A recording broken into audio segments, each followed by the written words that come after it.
se encargan nuestro excelente elenco de ponentes. Pero también queremos que esta primera sesión, que esta primera edición del Congreso, sirva para motivar y despertar el interés de los que quizá os aproximáis sin un conocimiento tan profundo de lo que es las herramientas de transformación digital, de Industria 4.0, con una visión más generalista y lo que queréis saber es el qué, el por qué, el para qué y el cómo de la transformación digital. Es decir, lo que la transformación digital puede aportar a vuestro negocio y a vuestra vida.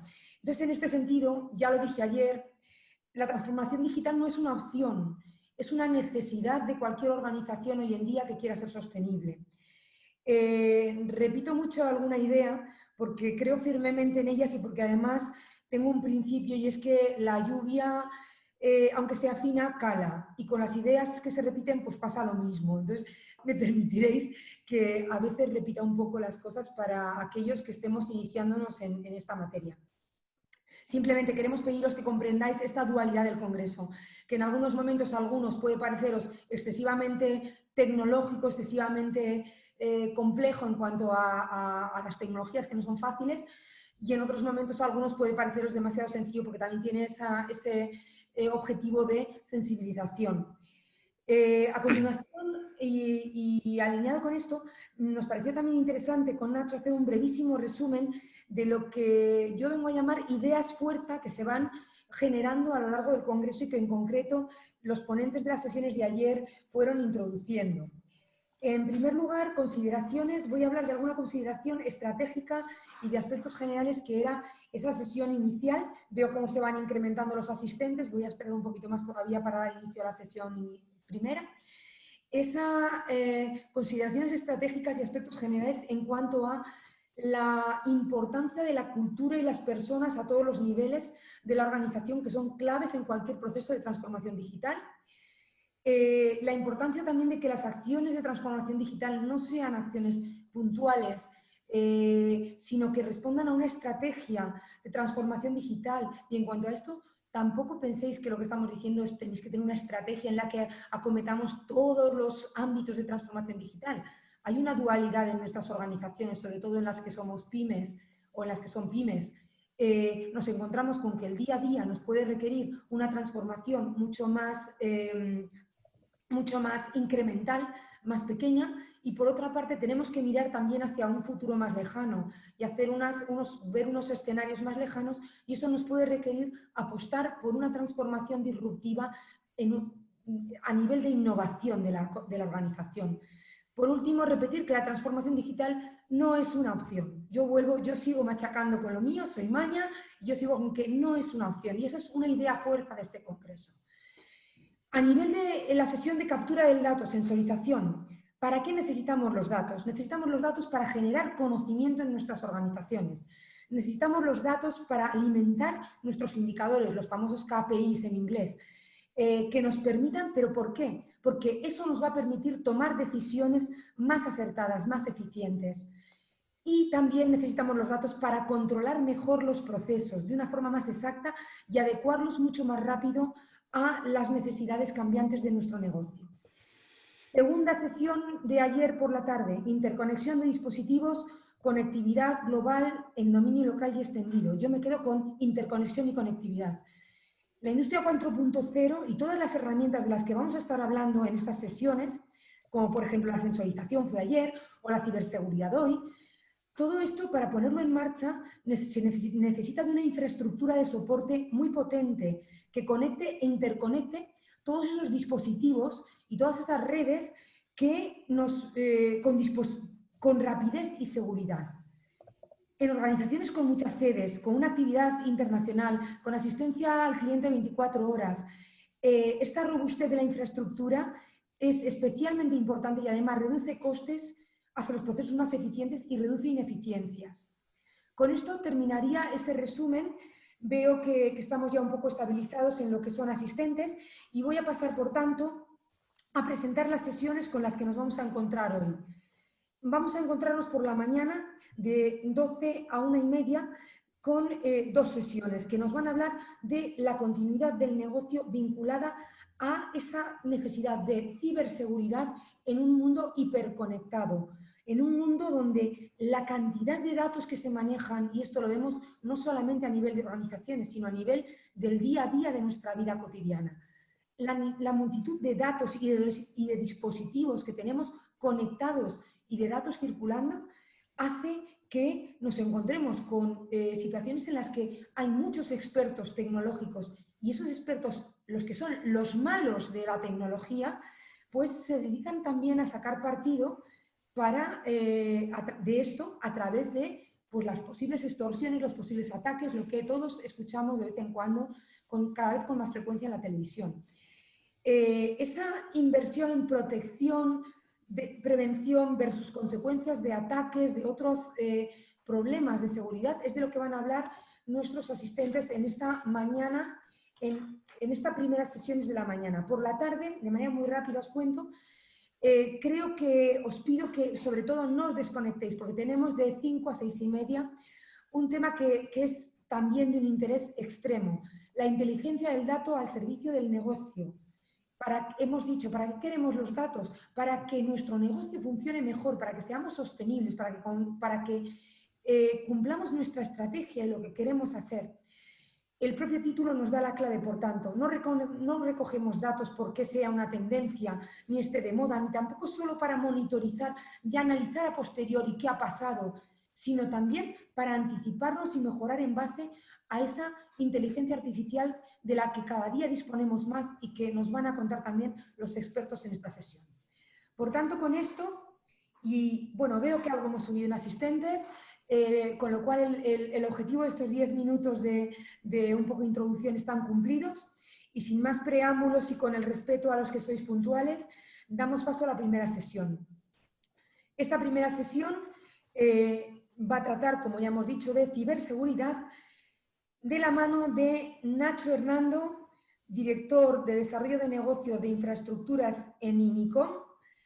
Él fundamentalmente va a asumir esa parte más tecnológica, más técnica de la ponencia. Nos va a hablar de qué es esto de la ciberseguridad, conceptos, tipos de soluciones existentes ahora mismo y muchas más cosas que seguro que nos interesan barbaridad.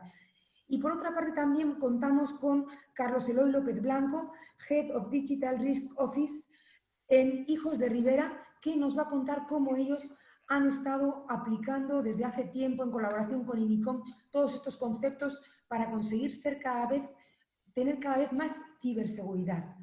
Sin más preámbulos, Nacho, tuya es la palabra. Perfecto, pues un segundito que intento compartir mi pantalla lo más rápidamente posible. Bienvenido, no te preocupes, que las nuevas tecnologías son ágiles, pero...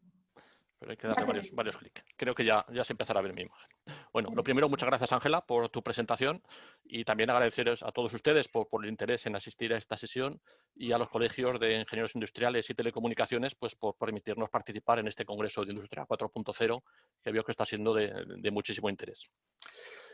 Quería comenzar haciendo una pequeña introducción sobre Industria 4.0, que es básicamente el nacimiento de la industria 4.0 es una evolución de las revoluciones industriales que desde la máquina de vapor hasta ahora hemos ido obteniendo. Y desde el año 2010 el gobierno alemán comenzó con una iniciativa que su objetivo era tener una visión global y conjunta y que todos los procesos industriales aparecieran interconectados mediante lo que hemos llamado el Internet de las cosas o IoT. Es un mercado que está en pleno crecimiento. Muestra poco el interés que tienen este tipo de sesiones. El mercado de sistemas de control industrial está creciendo. Para el próximo año se prevén 81.000 millones de dólares en inversiones. El mercado de las soluciones SCADA se mantiene constante con un crecimiento entre el 6 y el 10% anual, pese a las crisis y pese a esta crisis del COVID, pues piensa que se va a mantener. Y la integración de los sistemas productivos con Internet, con las redes TIC corporativas, con la inteligencia artificial, con el cloud, está provocando lo que llamamos un aumento de la superficie de ataque. 3 de cada 4 empresas industriales creen que experimentarán un ataque de ciberseguridad dirigido a sus sistemas productivos. Y el 77% clasifican la ciberseguridad como una de sus principales prioridades. Luego Carlos en su presentación nos comentará su visión corporativa y su análisis de riesgos para ajustar estos datos a una visión empresarial concreta y al mercado español. Esto ha provocado pues, mucho interés. Existen gran cantidad de organizaciones dedicadas a la protección. Las noticias de ataques a entornos industriales aparecen en los medios de prensa. Hay asociaciones industriales y empresariales dedicadas a la protección. Y cada día nos desayunamos ya en los medios de comunicación habituales con información de nuevos ataques y vulnerabilidades. Esta información, que es de la semana pasada, pues nos anunciaba un ataque en los gateways de protocolos de comunicación de entornos industriales. Básicamente, gateway de protocolos Modbus, que se ha detectado que son vulnerables los 5 principales fabricantes y que están rápidamente intentando solucionarlo para evitar ataques y pérdida de control de las instalaciones. ¿Por qué es importante la seguridad industrial? Bueno, pues todos lo sabemos, pero básicamente habría 3 bloques de problemáticas. Una de ellas sería la posibilidad de pérdida de disponibilidad de los sistemas, lo cual pues es grave, deterioro del rendimiento, que afectará a nuestra productividad, y manipulación o pérdida de datos, que afectará a nuestra calidad de producto. Pero hay un segundo bloque mucho más peligroso. Podemos llegar a perder el control de la producción, podemos llegar a provocar desastres medioambientales que hoy por hoy están muy penalizados a nivel social y algo que no suele ocurrir en los entornos IT, pero sí en los entornos industriales, podemos llegar a provocar riesgos de muerte o lesiones graves si un sistema es hackeado y perdemos el control de nuestro sistema. Y en resumen, va a provocar un daño como poco a la imagen de la compañía, que es fundamental, sobre todo en compañías que aparecen en bolsa, y evidentemente va a provocar pérdidas financieras. Luego veremos algunos datos numéricos para que veamos un poco el tamaño del problema. Quería destacar un poco la diferencia, porque habitualmente en las sesiones de ciberseguridad podemos asistir a sesiones dedicadas a entornos TIC, entornos IT o entornos industriales, y el concepto es algo distinto. Cuando yo trabajo en una red corporativa, en cualquiera de nuestras compañías, en la parte de corporación, hay 3 parámetros que los responsables de IT manejan con mucha criticidad. Uno de ellos es la confidencialidad de la información, otro de ellos es la integridad del dato y el tercero es la disponibilidad de los sistemas. Son 3 cosas fundamentales que estaremos todos de acuerdo. Pero cuando pasamos al mundo industrial, a la producción, a la fabricación, estos parámetros cambian radicalmente. La prioridad número 1 es la disponibilidad. La producción tiene que funcionar pase lo que pase. En el segundo nivel, la integridad de la información. Evidentemente, tenemos que tener datos y ser conscientes de que esos son fiables y no nos los han modificado. Y en tercer lugar, y siempre que sea posible, mantener evidentemente la confidencialidad de esta información dentro de nuestros sistemas. Luego Carlos nos comentará cómo ven ellos ese punto de vista. Y resumiendo esta parte, un poco por destacar, la seguridad de IT corporativa, la parte TIC, trata de la protección de los datos, que es algo fundamental, pero la seguridad industrial trata de la protección de los procesos. Y esto es un cambio de paradigma importante que nos obliga a implantar procedimientos o una visión o unos procesos distintos en un entorno que en otro. El proceso en entornos productivos debe ser continuo y después de esto seguro. Luego, si hay debate, pues podemos debatir sobre estos temas. Otro aspecto importante es conocer cuáles son nuestros vectores de ataque. Hemos comentado que el mundo interconectado pues nos provoca estar abiertos al mundo. Hace unos años nuestras redes industriales eran cerradas y aisladas, pero la posibilidad que nos da el Internet de las cosas, la capacidad de recogida de datos, la importancia de la toma de decisiones, pues ha provocado que estas redes tengamos que abrirlas, interconectarlas con mi organización, con mis proveedores, con la cadena de suministros, y podemos ver que tenemos varios tipos de vectores de ataque que hay que tener en cuenta. Uno de ellos serían infecciones accidentales, y lo pongo entre interrogantes, de malware, básicamente a través de conexiones de acceso remoto, bien desde la parte corporativa, bien desde proveedores de servicios o de soporte a mi entorno industrial que necesitan acceder. La instalación de USBs de almacenamiento, muy utilizados por todos nosotros, que vamos empleando en casa, en el trabajo, pero que es un vector de ataque total para inyectar virus y malware dentro de nuestros entornos. Cualquier persona de planta que vaya con un pincho USB que no esté perfectamente protegido, pues puede infectar una red y paralizar una cadena completa. Y muchas veces dejamos hardware externo conectado a la red. Es muy habitual que para evitar problemas de filtrado de redes y por un workaround o por una conectividad puntual, pinchemos muchas veces un pincho Wi-Fi en cualquiera de los elementos que no está detectado y que es una ventana, evidentemente, al mundo y es una puerta abierta para los hackers para que nos ataquen. Son temas críticos a tener en cuenta. Otro tipo de vector de ataque, evidentemente, son las herramientas hacker. Existen gran cantidad de herramientas ya diseñadas para hacer ataques directos a entornos industriales, desde redes SOHAM, que sería el Google industrial, podemos decir, para detectar qué clientes tienen ciertos tipos de equipos vulnerables, a cualquier tipo de ataque dirigido de una organización contra una empresa concreta que nos pueda infectar. Y finalmente, una parte que pasa muy desapercibida, pues cualquier software no gestionado por nuestro departamento de IT es potencialmente peligroso cuando lo utilizan personas del área de producción. Herramientas de administración remota, por comodidad, macros en hojas de Excel, juegos, reproductores de vídeo para oír música durante momentos de trabajo o herramientas antibloqueo. Son software que habitualmente los operarios o las personas que trabajamos en planta podemos utilizar sin ser muy conscientes de la peligrosidad, y en esos productos que no están gestionados por mi IT, pues vienen muchas veces los ataques malware, los ataques ransomware y los ataques críticos. ¿Cuál es nuestro enfoque de cómo protegernos de estos sistemas, de estos ataques? Pues planteamos un punto de vista bastante holístico, bastante global, donde pensamos que tenemos que protegernos en todos los niveles y nos centramos un poco en la normativa ISA 99, que nos va a hacer recomendaciones para protección de sistemas industriales, con un modelo por DUE, que ahora veremos un poquito en detalle, donde vamos a dividir todos los elementos de mi planta de producción en 5 niveles y vamos a ver cómo podemos proteger cada uno de ellos a su escala. Y finalmente el comentario de que habilitando servicios de búsqueda de amenazas activos, autenticación de usuarios, escaneo y cifrado de tráfico, podemos garantizar la securización de la red y la convergencia segura entre los entornos de IT y OT. Por ver un poquito estos 5 modelos que comentábamos, la recomendación que nos da Purdue a la hora de proteger, pues tenemos un nivel de red de campo o red de instrumentación, todo lo que son elementos, sensores que tengamos en nuestra planta, que hay que protegerlos porque todos ellos van a tener su gestión, su firmware, muchos de ellos tienen comunicaciones inalámbricas, muchos de ellos van a tener conectividad por LAN con sus sistemas de gestión. El segundo nivel, el de control basado en PLCs habitualmente, y el tercer nivel son los sistemas ya de supervisión y de escala. Esos 3 elementos de red, que son fundamentales en nuestras plantas productivas, van a formar las celdas de producción en las áreas de productividad y tienen que estar perfectamente actualizados, corregidos su software, configurados correctamente, todos los niveles de acceso, los roles.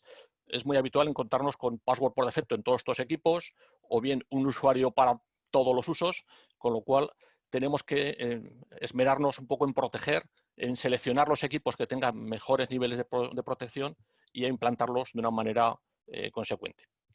El siguiente nivel, que es muy crítico, está en la zona de fabricación, sería nuestra red de operaciones y control de fabricación. Serían todos los servidores que gestionan mi productividad y la recomendación es aislarlos en una DMZ específica, un apartado de la red, de forma que los equipos de producción de planta puedan llegar a estos servidores, pero los equipos de oficinas, los equipos de la red corporativa no puedan acceder a la parte de producción, que estén perfectamente aislados.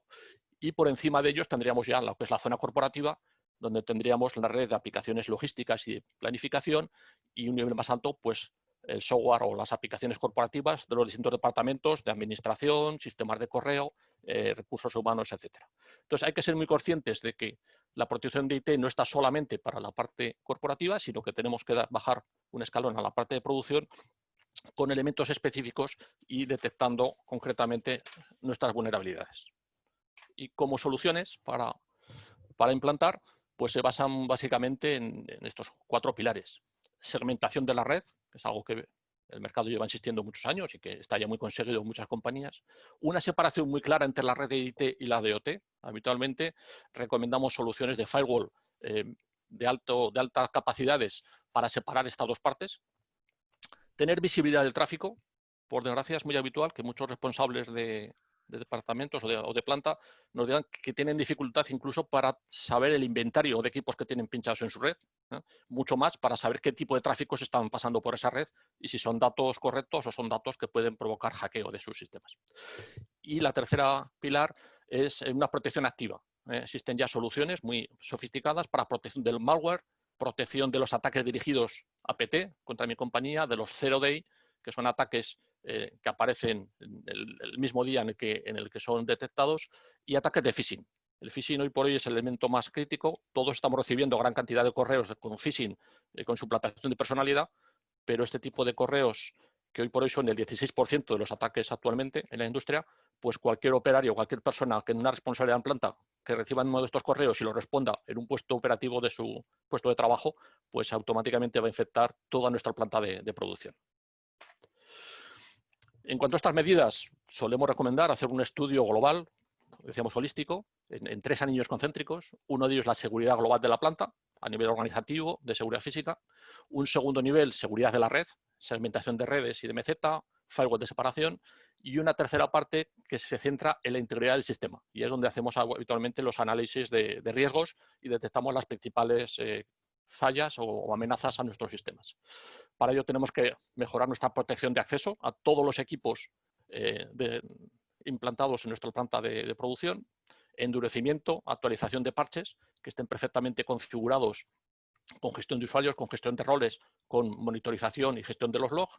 Y la tercera parte en estas capas es las herramientas activas de protección, especialmente para ciberataques industriales. Y un pequeño resumen, por no alargarme mucho, en este esquema donde vemos todas los distintos niveles, desde el nivel de instrumentación, el nivel de gestión de los PLCs, de los SCADAs, la zona de servidores de producción y la zona de oficinas. Si nos vamos a los elementos propios de mi planta, a la parte de OT, nuestras soluciones o las soluciones actuales, estamos implantando equipos de ciberseguridad en tiempo real que se conectan en paralelo a la red. Vemos en el punto amarillo, donde nos conectamos a los suites de comunicaciones, hacemos un espejo de los puertos de comunicaciones, un puerto spam, y vamos a estar escuchando en paralelo todo el tráfico que va en esta red, donde vamos a conseguir varias cosas. Vamos a conseguir analizar todo ese tráfico, por si eso es tráfico malicioso, todo en malware, evidentemente lo intentaremos detener y parar. Vamos a hacer un escaneo activo de todos los elementos, vamos a descubrir todos los elementos de mi red y vamos a detectar en tiempo real cualquier cosa nueva que se pueda pinchar en mi instalación. Alguien que viene con un pincho y lo coloca, automáticamente me va a disparar una alarma, porque es algo que no estaba habitualmente funcionando. Y va a estar comprobando también el nivel de actualización y de protección de todos los equipos de red. Todos los firmware, todos los elementos de seguridad, todos los parches que los fabricantes tienen, me los va a estar comprando en paralelo. Y si queremos ver esto un poquito más en global, ya es un poquito la última slide, vamos a ver cómo dentro de estos sistemas de gestión contra ciberataques industriales, en primer lugar, hacemos un descubrimiento activo de la integridad de la red, ver todos los dispositivos que tenemos, visualizar un mapa de red. Vamos a tener muy claramente a nivel gráfico qué conectividad tengo en red, qué equipos se conectan con cuáles, y voy a poder crear una lista blanca de qué comunicaciones son permitidas y cuáles no. Yo quiero cortar todo el tráfico que venga de mi red de oficinas con la red de producción, o voy a permitir que el servidor de logística pues, pueda recoger algún dato concreto de alguno de mis elementos de conteo, de almacén, pero solamente de un puesto concreto. Ese filtrado es muy interesante. La segunda parte es hacer una monitorización de los procesos de comandos que van hacia los PLCs, es un poco el elemento fundamental. Y vamos a configurar cómo reacciona el sistema ante ciertos tipos de comandos. Cualquier comando que sea de autenticarse para logarse en un PLC, iniciar o apagarlo, poder escribir, poder cambiar una configuración, todos esos son alertas y la persona responsable va a recibir la información en tiempo real de quién se está logando, qué está haciendo y va a poder comparar si estamos en una ventana de mantenimiento, lo cual sería correcto, o estamos en un ciclo de producción habitual, con lo cual no sería correcto y eso indica un hackeo posible por parte de un operario o como poco una parada en la producción porque están reiniciando un PLC que no estará autorizado. La segunda parte, y esto es el nivel más avanzado, va a hacer un análisis de los parámetros tecnológicos de este proceso. Aquí vamos a intentar detectar modificaciones maliciosas de los protocolos. Vamos a poder indicar a nuestros sistemas, a nuestros PLCs, temperaturas máximas de control, niveles de presión, velocidades, revoluciones, puntos críticos de alerta que yo voy a poder definir dentro de mi proceso en los distintos PLCs, de forma que cualquier elemento que modifique esos rangos va a detectarse como una alerta. Uno de los ataques habituales es, con una orden de command y control, acceder a un sistema, llegar al PLC y, por ejemplo, subir la temperatura máxima a la que permito que suba un horno o el nivel máximo de llenado de un depósito. Si yo el umbral de alarma lo he subido, va a provocar un desbordamiento y, según el tipo de producto, pues va a provocar pues, una catástrofe ambiental o un problema de producción. Todos estos parámetros que son tecnológicos, que tienen mucho que ver con el proceso, voy a poder marcarles unos límites máximos, mínimos, y el sistema va a estar monitorizando continuamente que todo se mantiene dentro de esos rangos. Y cualquier orden que alguien externo esté dando a los sistemas va a estar bloqueado y va a estar alertado para las personas de protección. Perdón. El siguiente paso es tener, evidentemente, una visibilidad, tener una consola de gestión donde mostrar todos estos eventos de una manera sencilla, correlacionados, correlacionar eventos que han pasado días, semanas o incluso meses antes con un incidente actual, de forma que pueda tener un histórico de cómo evoluciona mi sistema en temas de seguridad y finalmente realizar una integración completa con la seguridad corporativa, con los servidores de Syslog que van a analizar toda la información de estos sistemas de seguridad y con el SIEM corporativo, de forma que seamos una parte más de la seguridad corporativa y todos estos incidentes productivos pues realmente queden correlacionados y me permitan mejorar los sistemas de reingeniería y de protección del sistema. Y por mi parte nada más, simplemente agradecerles su atención, tener mis datos de correo, nuestros datos de contacto, encantados en poder responder a cualquier pregunta luego en el debate y yo creo que paso la palabra a Carlos que va a dar una visión mucho más corporativa, mucho más de estrategia que la mía que ha sido tecnológica. Un saludo. Muchas gracias, Ignacio. Y Carlos, tienes la palabra. Pues muchas gracias a todos, especialmente a la organización por habernos invitado a compartir nuestra experiencia. Voy a intentar compartir la pantalla, ¿vale? Para ver si se ve nuestra presentación, que yo creo que sí, ¿no? Ya se ve. Estamos... No tenemos todavía. Tarda unos segundos, yo creo. A ver. Ya se ve. Sí, ya se ve. Perfecto, sí. Muy bien, pues muchísimas gracias por la confirmación. Insisto, agradecimiento por permitirnos contar nuestro viaje, ¿vale? Inicialmente teníamos previsto hacer una ponencia un poco más técnica, ¿no? Hablando de tecnologías más concretas. Carlos, disculpa, perdona sí. Que te interrumpa. Ahora mismo creo que no estamos viendo nada, al menos yo. Pues a mí me dice que está compartiendo la pantalla. Sí, no, ahora mismo no aparece. Ahora mismo no lo estamos viendo. Había un momento en que parecía que sí, pero... A ver ahora.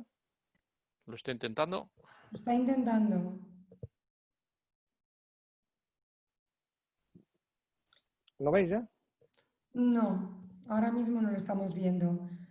A ver, vamos a intentar hacer otra cosa.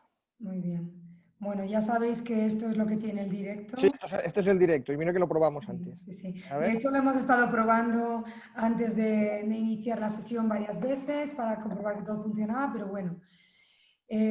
Bienvenidos a los asistentes que veo que os vais incorporando. ¿Ya se ve?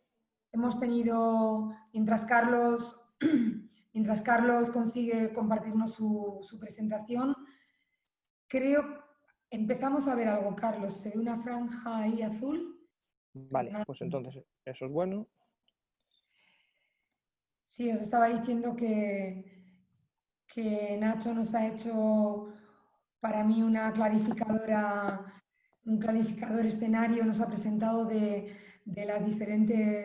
los diferentes pasos y digamos...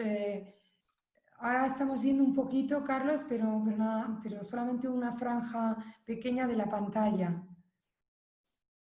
¿Vemos un trocito de tu pantalla? Ahora parece bien. Perfecto. Bueno, nos ha costado. A ver si se mantiene. Vale, os decía, pues nada, eso, que estamos encantados de compartir nuestra experiencia con vosotros. El reto de Nacho era importante porque resumir en poco más de 20 minutos una estrategia tecnológica para ciberproteger una industria no es sencillo. Nos ha dado una aproximación bastante realista, pero nos ha hablado en mucho lenguaje técnico. Yo creo que para llegar ahí, para llegar a hablar de lenguaje técnico en una organización tiene que tener muy maduro el proceso. Entonces, lo primero que yo creo que es necesario hacer, ¿vale?, es formalizar el proceso dentro de nuestra organización. Entonces, os voy a contar un viaje, ¿vale? Os voy a contar un viaje. Me vais a preguntar si es nuestro viaje. Bueno, yo ahí lo voy a dejar. Vosotros ya decidiréis si es nuestro viaje o nuestro viaje. Y este viaje va a tener un guión, ¿vale? Este guión, para mí, debería tener 4 puntos fundamentales. El primero es, oye, dejar claro de qué demonios vamos a hablar, de qué demonios estamos hablando. Tenemos que establecer ciertas definiciones en lenguaje de negocio, que nos entiendan, para que nos puedan entender. Además, respondería a una pregunta que seguro que nos van a hacer. y que tiene mucho que ver con el título de esta sesión. Y es, oye, si nos va a parar el negocio, pues no sabemos. Argumentaría muy claramente que no es necesario que nos encomendemos a ninguna divinidad. O sea, hay muchas cosas que podemos hacer para evitar o mitigar el impacto de un incidente, como Nacho nos ha podido dar una breve visión por encima. Y además terminaría exponiéndole pues, un plan de acción con el cual podamos sentirnos cómodos y proponiendo compañeros de viaje solventes, capaces y empáticos con nuestro negocio. Aquí es donde entran pues, compañías como Inicom, por ejemplo. ¿Vale? Para empezar a hablar de este tema, os he puesto en esta primera transparencia una gráfica. Supongo que no sabéis de qué va la gráfica, pero yo os lo cuento muy sencillo. INCIBE en España, INCIBE, que es el Instituto Nacional de Ciberseguridad, emite avisos sobre vulnerabilidades de tecnología industrial, entre otras. ¿Vale? Este en concreto es de tecnología industrial. Este es el informe del 2019, aún no está elaborado evidentemente el del 2020, ¿vale? Y estos son todos la clasificación de todos los avisos que el INCIBE ha alertado sobre vulnerabilidades en equipos industriales. Aquí hay fabricantes, como bien decía antes Nacho, pues como Siemens, como Bosch, como ABB, como Phoenix, como Omron, muchísimos de ellos. Pero como veis, esto cobra importancia, porque rondando el 50% de las vulnerabilidades se clasifican como de impacto alto. Cerca del 35% tienen impacto crítico. Entonces, bueno, yo diría que hablamos de paradas de negocios, ¿no? ¿Vosotros qué opináis? Vamos a ir al grano. Lo primero, como os decía antes, es que no hablamos de ciencia ficción. Os he querido traer también aquí dos gráficas. Una que emite el World Economic Forum, ¿vale? Donde habla de que el ciberataque es uno de los riesgos con mayor probabilidad de impacto en el año 2020. Esto no es nuevo, ¿eh? Esto lleva así desde, pues por lo menos hace 10 años que yo sigo esta gráfica. Siempre ha estado en el top 10. Ocurre que cada vez escala una posición, cada año escala una posición, ¿vale? Por tanto, no hablamos de cosas menores, ¿vale? Parece que esta gente del World Economic Forum pues tienen algo que ver con la sostenibilidad de los negocios que antes comentábamos, ¿no? O sea, nosotros, la parte industrial forma parte inherente a la sostenibilidad del negocio. Bueno, pues si esta parte no está asegurada, probablemente no seamos muy sostenibles.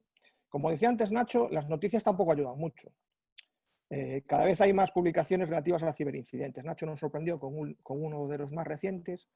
Bueno, pero podemos sentirnos cómodos, ¿no? Porque decimos, al final pensamos, bueno, lo que ocurra al otro lado del Atlántico pues puede no afectarnos mucho, ¿no? La mayoría de las noticias que escuchamos hablan de exfiltración de información, sobre todo que afectan, bueno, pues esas cuentas de usuarios, los bancos suelen también salir bastante en las noticias. Esto existe. Insisto, parece que todo lo que queda del otro lado del Atlántico parece lejano. Pero amigo, esto también ocurre de este lado del Atlántico. El último, y no tiene tanto entramado industrial como os estáis pensando, porque no estamos hablando de una embotelladora, no estamos hablando de una fábrica de coches. Por ejemplo, la cadena SER. Si recordáis, en el año 2019, a finales, hace no mucho, la cadena SER tuvo un problema de ransomware. La cadena SER, como os podéis imaginar, tiene un entramado de comunicaciones electrónicas bastante importante. Todo está basado en equipos, ¿vale? No son equipos que se dediquen a embotellar, pero son equipos que se dedican a gestionar comunicaciones. Estuvieron mucho tiempo haciendo emisiones locales. Hoy en día, alguna emisora de la cadena SER está haciendo emisiones locales, no ha sido capaz de recuperarse. Lo segundo que haría, y como os comentaba antes, es dejar claro, blanco sobre negro, tres definiciones. Tres definiciones que son esenciales para hablar de estos conceptos, que son vulnerabilidad, amenaza y riesgo digital. Y os lo llevo, en este caso, a nuestra industria, ¿vale? Como bien dice la transparencia, pues la vulnerabilidad es una debilidad o fallo en un sistema, un proceso o una persona. Luego, cuando hablamos de ciberseguridad e industrial, estamos hablando de sistemas, procesos y personas, cosa que también apuntó antes Nacho, ¿vale? Que pone en riesgo, evidentemente, la seguridad de la información. Y hablando de las tres dimensiones que nos comentaba Nacho, ¿no? Que son la integridad, la disponibilidad y la confidencialidad. Y no quiero poner orden, porque ya polemizaremos después. Ejemplos muy sencillos. Bueno, oye, pues cuando hablamos de sistemas, pues hablamos de dispositivos que no están actualizados, ¿vale? Que yo creo que a todos los que estamos o estáis en el mundo industrial os suena. Cuando hablamos de procesos, pues de inexistencia de los propios procesos, en este caso, pues el de gestión de riesgo digital, ¿vale? Y cuando hablamos de las personas, y es un dato muy relevante, hablamos de que somos empleados que no tenemos formación o no estamos concienciados sobre la ciberseguridad. Yo no abogo por tener una superlicencia de una cibercapacitación, pero yo creo que hay que tener una mínima capacitación. Luego, la vulnerabilidad, como vemos, tiene que ver con sistemas, procesos y personas, y es inherente a los sistemas, procesos o personas, es decir, viene de serie. No tenemos que juntar dos piezas para generar una vulnerabilidad, eso también, pero en sí mismo normalmente son vulnerables, ¿vale? Una amenaza es toda acción que aprovecha la vulnerabilidad, ¿vale? Pues contra lo mismo, contra un sistema, contra un proceso, una persona. En este caso, fijaros, yo he dibujado una botella, quería dibujar una grieta para que vierais que el cristal, que la botella sirve, aunque tenga una grieta. Si nadie aprieta la botella por esa grieta, la botella no se rompe. La amenaza es que venga alguien y apriete la botella en esa tecla. Dejad la imaginación volar, ¿eh? O sea, no os centréis justo en este ejemplo. Y cuando hablamos de riesgo digital, es la probabilidad de que se materialice la amenaza, que aprovecha justo esas vulnerabilidades. En nuestro caso es que se rompa la botella. Llevarlo a otros muchos ejemplos, ¿vale? Con estos dos pilares, es decir, que es algo que es importante a nivel mundial y a nivel de sostenibilidad, y tenemos definido claramente cuáles son estos tres conceptos, yo creo que ya podemos empezar a responder a la pregunta clave. Y la pregunta clave de nosotros es, oye, ¿se va a parar mi industria? Para poder responder, vamos a enfocarla con dos puntos de vista y os voy a dar 5 o 6 argumentos en los cuales nos podemos basar para justificar la respuesta. Sabéis que hay un dicho que dice que hay dos tipos de moteros, los que se han caído y los que se van a caer. Bueno, llevémoslo a nuestro ejemplo, ¿vale? A mí me gustaría pensar que somos de los que todavía nos vamos a caer y que vamos a intentar retrasar lo máximo posible esta caída, ¿vale? El primer argumento que vamos a utilizar. Si somos una infraestructura crítica, ¿vale? No tenemos que dejar la imaginación volar, lo tenemos reglado. Es decir, los gobiernos ya se están preocupando de que a nivel industrial las infraestructuras que ellos clasifican como críticas, que básicamente son aquellas que, si en caso de caída pueden provocar una desestabilización del país, ¿vale? Pues tienen un marco de control para poder hacerlo. Con lo cual aquí no tenemos que pensar mucho más. Tenemos un marco de control que tenemos que cumplir. No dejemos la imaginación volar, no es necesario. No vamos a hablar de esto, por tanto, ¿vale? Siguiente argumento, y que nos ha avanzado antes también Nacho. Como sabéis y como os podéis imaginar, el concepto de la ciberseguridad pues no ha avanzado de la misma manera, a la misma velocidad en el universo IT y en el universo T. Ocurre que ahora parece que vamos tarde, ¿vale? Parece que vamos tarde. Antes lo avanzaba bien Nacho, ponía prioridad en el mundo T es la disponibilidad, prioridad en el mundo IT es la confidencialidad. Bueno, es bastante discutible. Sí es cierto que la primera es así, pero la segunda es bastante discutible. Nos hizo también un pequeño repaso a tecnologías que llevan muchos años aplicándose en IT y que en OT, bueno, pues todavía no se aplicaban, ¿no? Estamos hablando de, pues, por ejemplo, segmentación de redes, el control de la red, los sistemas NAC, el bastionado de los equipos, los firewalls, la autenticación, los autómatas solían tener credenciales de acceso comunes, la gestión de identidades, oye, las contraseñas por defecto, la gestión de vulnerabilidades. Supongo que sabéis que existen grupos de investigadores organizados que localizan fallos y que obligan a los fabricantes a actualizar su software. Esto es fundamental. La frontera entre IT y OT no existe en la actualidad. Es el siguiente argumento que podíamos utilizar. También Nacho nos lo ha avanzado antes. Nuestro negocio hay que verlo con una óptica conjunta, con una visión holística muy grande. Ya no existe la frontera. Es más, en este mundo de hiperconvergencia, la inmediatez es una ventaja competitiva. Hacer las cosas rápidas es una ventaja competitiva. A lo largo del tiempo, se han ido acuñando diferentes términos para abarcar el concepto de digitalización del sector industrial. Hemos pasado pues, de la industria 2.0, ya estamos en la industria 4.0. ¿Ha pasado algo por el camino? Bueno, pues han pasado muchas cosas, ¿no? ¿Quién no habla de realidad virtual en el entorno industrial? ¿Quién no habla de cobots? ¿Quién no habla de machine learning? ¿Quién no habla de inteligencia artificial? Parece que no somos nadie si nuestra industria no tiene Bueno, pues no hemos tocado estos palos.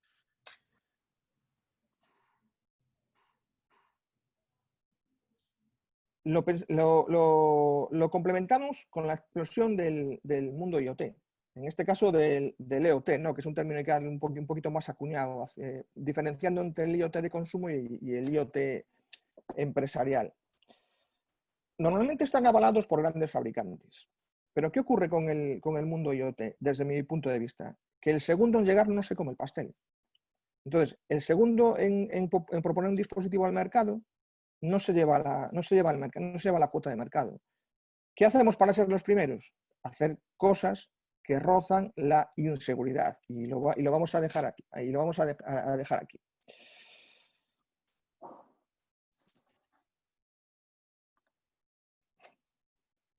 Comentábamos antes, el mundo T ya no mira exclusivamente para la disponibilidad. La confidencialidad y la integridad tienen su juego. Un ejemplo muy tonto, es decir, si fabricamos coches, ¿vale? Nuestra industria puede seguir fabricando cosas, porque no se para, puede seguir estando disponible, pero igual nos han alterado la receta de fabricar el coche, de alguna manera. Entonces, las dimensiones de confidencialidad e integridad existen dentro del riesgo industrial. El Congreso ronda también el concepto de la hiperconectividad. Ya no somos competitivos de forma aislada. Tenemos que estar englobados en el mundo. Tenemos que mirar para el cloud. El cloud también habla en el mundo industrial. Lo traduzco al mundo del SCADA en cloud. Parece evidente, ¿no?, que los buses de campo es complicado que aparezcan en la nube, pero tenemos que empezar a hablar ya del entorno híbrido, donde todos los riesgos que tradicionalmente se han venido estudiando en IT nos van a aparecer en OT. Yo diría que todo lo que os he intentado transmitir aparenta que tiene vulnerabilidades y que existen amenazas para poder explotarlo. Nuestra respuesta a la pregunta tiene que ser contundente. ¿Por qué? Bueno, pues porque estamos aquí, porque estamos en un mundo, y en este mundo la seguridad absoluta no existe. Al menos eso pienso yo. Ocurre que, lejos de creernos que esto es un problema, tenemos que verlo como una oportunidad para hacer las cosas que difieran en tiempo el hecho de que nuestra industria se va a ver afectada. Propuestas que mitiguen el impacto o propuestas que nos permitan tener caminos alternativos, como la que nos proponía antes Nacho. ¿Qué podemos hacer? Igual que antes, lo voy a intentar razonar con 3 o 4 argumentos. Bueno, lo primero es conocer el entorno. Nacho lo apuntaba. ¿Tenemos claro en qué contribuye a nuestro negocio la parte de industria sobre la cual estamos haciendo un análisis? ¿Todo lo que hacemos en nuestra casa tiene la misma importancia? ¿Debemos de proponer un escalado de prioridades desde el punto de vista del negocio, del output, de la sostenibilidad de nuestra compañía, de todas las partes de nuestra industria? Creo que eso es relevante. O sea, ser conscientes de lo que tenemos. Después, ¿tenemos inventariado todos los activos tecnológicos que dan soporte a nuestros procesos? Pues si los tenemos, que lo normal es que sí, ¿vale? ¿No deberíamos también tener inventariados o por lo menos conocer todas las amenazas que recaen sobre ellos y por tanto sobre nuestra industria finalmente? Os vuelvo a insistir en que las amenazas tenemos que verlas con 3 sesgos diferentes: las de la disponibilidad, las de la confidencialidad y las de la integridad. Por cierto, una pista. Normalmente en este tipo de análisis de situación no hay que tampoco inventarse mucho, ¿vale? Tenemos que usar lo que ya existe en el mercado y en la industria. Los catálogos de amenazas son bastante estándares, están bastante bien estudiados y son muy estructurados. Pues desde lo que aparece en la ISO, NIST, el IEC 62443, el ISA 99, hay muchísimas normas que nos pueden ayudar a no tener que estar inventando cosas, sino, oye, a ver en qué punto estamos con respecto a esos estándares. Por cierto, cada vez más los fabricantes hacen eco de las vulnerabilidades y de sus productos y nos combinan a tenerlas en cuenta en nuestros planes industriales. Es decir, nuestra industria ya no es estática. Nuestra industria está en continua evolución, igual que los servicios IT. Siguiente paso. Una vez tenemos identificadas las vulnerabilidades y las amenazas que a nosotros nos interesan, pues tendremos que empezar a pensar a hablar en controles. para mitigarlas, ¿verdad? Pues lo mismo que con las amenazas. Los controles también están normalmente definidos. No tenemos que inventarlos. Disponemos casi con toda probabilidad de un catálogo de controles específicos para cada amenaza y para cada escenario. Si bien es cierto que para los zero days, en muchos casos, no existe el control específico. Pero es exactamente igual que en el mundo IT. No vamos a ser diferentes en este sentido. Con lo cual, con estos ingredientes agitados en una coctelera, yo creo que servidos en una buena copa además, con todos los aditamentos que nos rodean, pues nos va a proporcionar un marco de gestión que debemos utilizar en nuestro entorno fabril. Y aquí va mi contribución a cómo podemos enfrentarnos a este riesgo. Definamos un marco, ¿vale? Que empecemos por una que empecemos por una estrategia. Me estaba liando ya hacia la parte de abajo, por una estrategia. Debemos de tener claro que esta estrategia tiene que estar integrada en la estrategia corporativa y además que nos permite identificar el alcance de un sistema de gestión de seguridad de la información y definir la política de ciberseguridad industrial. En la presentación de esta ponencia hablábamos de que esto no es una foto, que debemos de incorporarlo en el día a día de nuestra compañía, que tiene que ser un proceso. No vale de nada sacarnos una foto a día de hoy, considerar que nuestra industria es cibersegura si no seguimos evolucionando nuestro marco de seguridad. ¿Qué más cosas tenemos que hacer? Pues gestionar el riesgo, ¿vale? Es importante. Aplicando cualquier tipo de metodología de análisis de riesgos, pues se van a identificar los activos, que seguramente ya los tendremos, se van a identificar las vulnerabilidades, que como os digo no es difícil, se van a identificar las amenazas y se van a identificar los controles y además a los responsables de los mismos. No seamos llaneros solitarios. La ciberseguridad o la protección de nuestro entramado industrial no es una cuestión única y exclusivamente de nosotros. Tenemos que involucrar a muchos más agentes dentro de la compañía. Con un análisis de riesgos, ¿qué vamos a obtener? Bueno, pues vamos a obtener, por un lado, yo creo, el riesgo inherente a cada una de las tecnologías que tenemos incluidas en nuestro entorno fabril y además el riesgo residual después de haberle aplicado los controles que seguramente ya tendremos, ¿vale? Algunos ya tendremos. Con lo cual tenemos la ventana de la oportunidad para mejorar nuestro grado de ciberprotección. Segundo tema, hablando de personas, tenemos que promocionar una cultura de ciberseguridad industrial. Nacho se centró mucho en el tema de la tecnología, pero para mí es fundamental, como os decía, 3 pilares hablando de esto, que son las personas, los procesos y los procedimientos. En este caso, las personas es uno de los elementos más importantes hablando de ciberseguridad, tanto en entornos IT como en entornos OT. El establecimiento de las normativas de ciberprotección en instalaciones industriales. Esto no es más que promover un marco normativo, ¿no? Es decir, hay que desarrollar la política. La política son, digamos, desde mi óptica, son grandes titulares a los cuales tenemos que desarrollar en base a diferentes normativas internas. Oye, pues tenemos que hablar de la taxonomía de los activos y de los datos de control de los procesos, como bien nos decía Nacho. Es importante que tengamos un marco de control de esos datos. Es importante que dispongamos de controles de acceso lógicos a los sistemas de automatización industriales. Es importante que hablemos de la seguridad física y del entorno. Es importante que hablemos de la protección de las redes. Porque sí, aunque parezca mentira, los protocolos industriales también se pueden proteger. Parece que solo hemos hablado de protección de red cuando hablamos de TCP/IP. Bueno, pues los protocolos industriales también se pueden proteger. Protección del software de control industrial. Y no menos importante, desde mi punto de vista, es la protección de las relaciones con terceros. Nuestra industria, como os decía antes, no sobrevive sola. Estamos hiperconectados con muchísimos más entornos industriales. Bueno, recordad que las cadenas se rompen siempre por el eslabón más débil. No somos nadie sin los demás a día de hoy. Y por último, tener claro nuestra respuesta. Podemos hacer un montón de cosas y de hecho debemos hacer un montón de cosas en proteger y anticiparnos. Pero el día que nos ocurre algo, tenemos que tener listo el protocolo para recuperar cuanto antes el nivel de nuestra compañía. Entonces, Siempre hay que tenerlo en cuenta desde el punto de vista del negocio, no solo desde el punto de vista de la tecnología. Tradicionalmente nos hemos preocupado de tener planes de recuperación ante desastres tecnológicos. Pensemos desde el punto de vista de la industria. El tecnológico tiene que estar, por supuesto, y es el que probablemente los fabricantes nos vayan dando pinceladas de cómo hacer, pues cómo tener nuestros sistemas redundantes, de cómo proteger ciertos parámetros, de cómo tener deslocalización de algún activo. Pero pensemos que esa es una parte del plan de resiliencia industrial.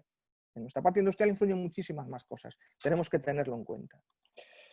Y por último, todo esto, si lo empaquetamos dentro de un sistema, nos da esa capacidad de considerar a nuestra industria como en continua evolución y que la seguridad de nuestra industria tiene que evolucionar en la medida que evoluciona la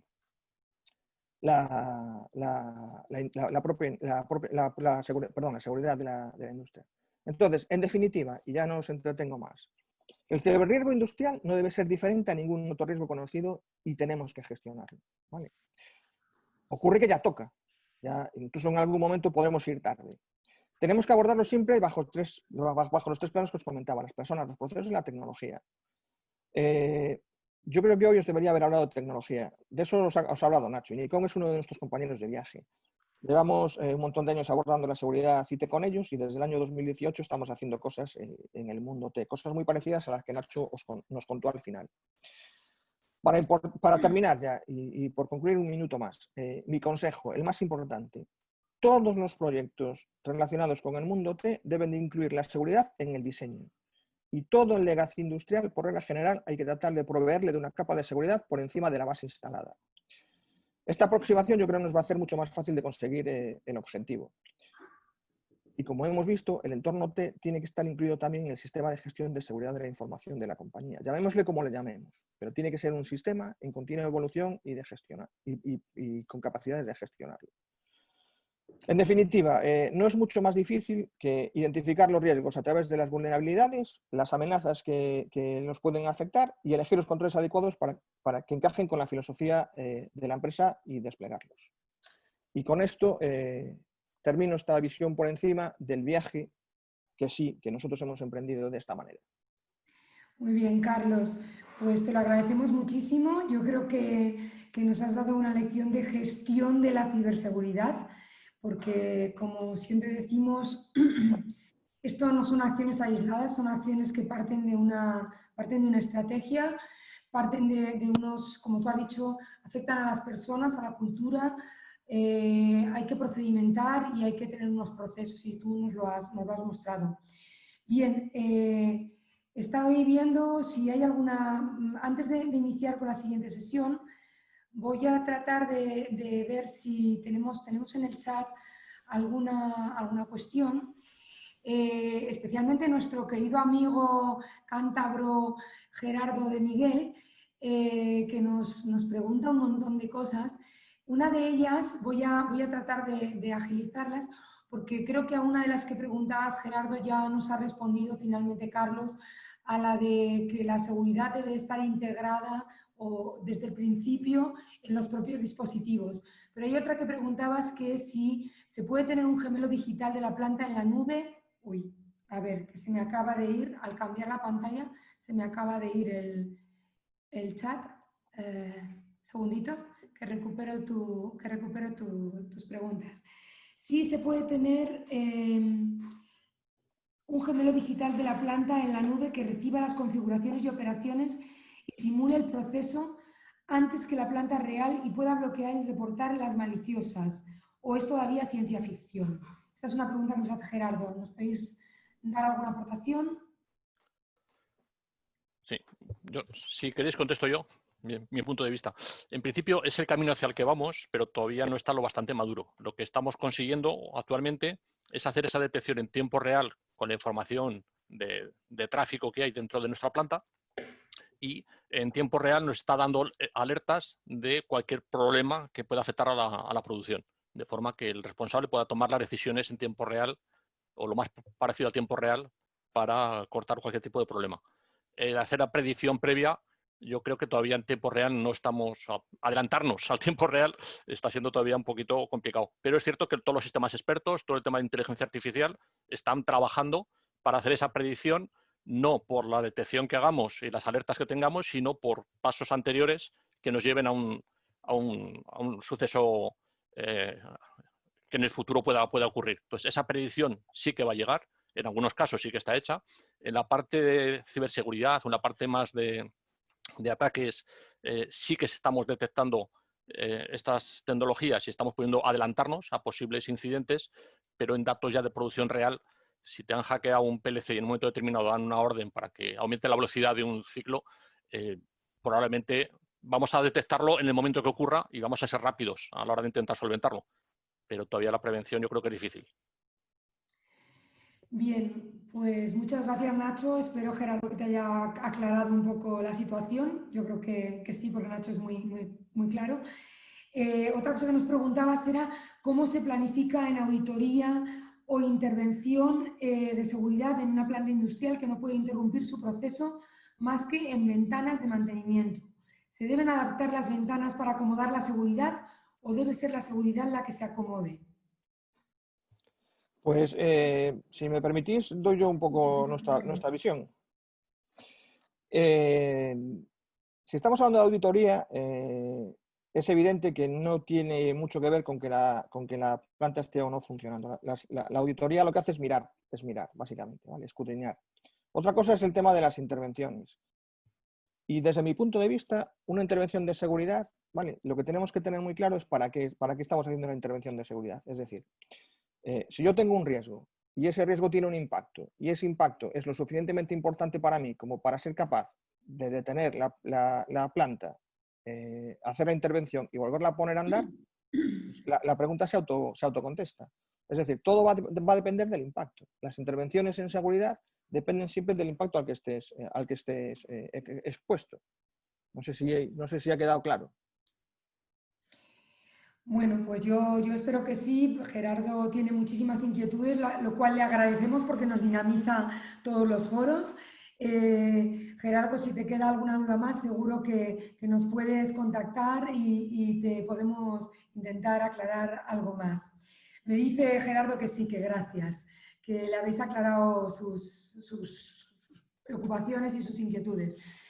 Si me permitís, como la intervención posterior solamente tenemos a una persona de mucha talla, pero a una sola persona, me voy a permitir hacer yo una pregunta que te voy a dirigir a ti, Carlos, por ser el que has, digamos, que vivido el proceso de implantación de este sistema que me ha encantado de gestión de la ciberseguridad. Estamos hablando ya siempre de sistemas de gestión y de que todo esto tiene que estar integrado en las estrategias generales de la empresa, en los sistemas de gestión de riesgos de la empresa como uno más o menos grave, pero como uno más, y tratarlo con todas esas procedimentarlo, con todas esas mecánicas que tenemos para otros temas. Y yo lo que quería comentarte, incidir, has hablado mucho de la cultura de las personas y te veo convencido de que es absolutamente crítico. Me gustaría preguntarte si nos puedes dar algún input en este viaje que alguien ha hecho, que podéis ser vosotros. ¿Qué medidas habéis adoptado de cara a sensibilización de los equipos? Porque supongo que estarás de acuerdo conmigo en que esa cultura y esa sensibilización, esa implicación de las personas está a todos los niveles, es necesaria a todos los niveles. ¿Nos puedes contar alguna acción concreta? No demasiado... Sí, a ver, os podría dar muchas cosas que a todos os sonarán. Lo único que os podría dar agrupadas, ¿vale? Pero yo creo que aquí el dato más importante que os podemos dar es que tenemos que ir de la mano de otros. No podemos ir solos. Este viaje, os lo decía antes, no debemos de ser llaneros solitarios. O sea, nosotros no debemos de ser los adalices de la cultura de la ciberseguridad. Nosotros somos expertos en cultura en ciberseguridad, en cultura, por supuesto, de ciberseguridad, pero tenemos que ir de la mano de otros dentro de nuestras casas para que nos hagan caso. Entonces yo recomendaría siempre que fuéramos de la mano de formación, de los departamentos de formación, estén donde estén, en cualquier sitio. Entonces esa sería la primera nota. Y segundo, que el viaje lo hiciéramos, en este caso, top-down. O sea, una vez que el board de la compañía tiene claro que esto es un riesgo del que hay que mirar para él, es muy fácil que el mensaje permee hacia las distintas capas de la organización.